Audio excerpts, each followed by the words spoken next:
بسم اللہ الرحمن الرحیم۔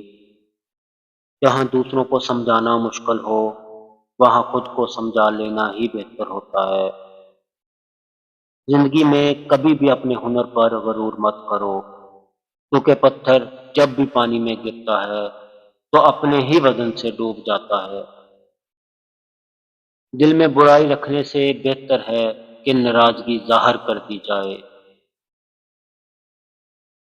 یہ دو باتیں اپنے اندر پیدا کر لو، ایک چپ رہنا اور دوسرا معاف کر دینا، کیونکہ چپ رہنے سے بہتر کوئی جواب نہیں اور معاف کر دینے سے بہتر کوئی انتقام نہیں۔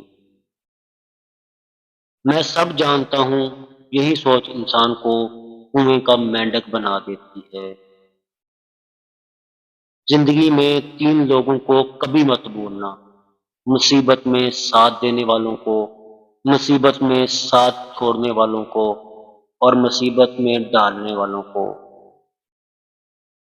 خوش رہنے کا صرف ایک ہی راز ہے کہ امید صرف اپنے آپ سے رکھو، کسی اور سے نہیں۔ اپنے دشمن کو ہزار موقع دو کہ وہ آپ کا دوست بن جائے، پر اپنے دوست کو ایک بھی موقع نہ دو کہ وہ آپ کا دشمن بن جائے۔ درویشوں کے علاوہ دنیا باقی تمام لوگ بچوں کی مانند ہیں جو دنیا کے کھیل میں مگن ہے۔ اپنی روح کا سودا کسی بھی چیز کے ساتھ مت کرو۔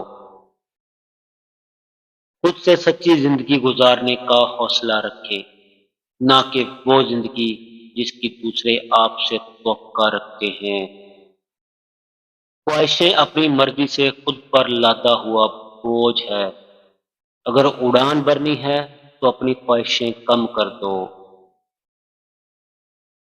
جب آپ ناراض ہوں تو فیصلے نہ کریں، اور جب آپ خوش ہوں تو وعدے نہ کریں۔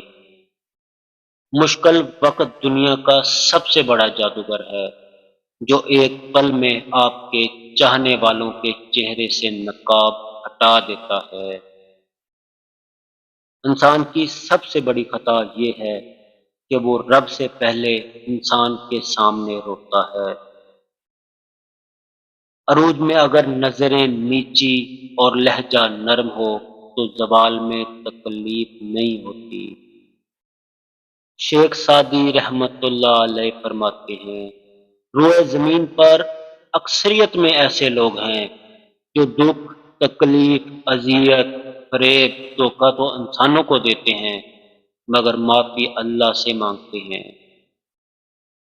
سجدے کی خوبی یہ ہے کہ ہم سرگوشی فرش پر کرتے ہیں اور وہ سنی عرش پر جاتی ہے۔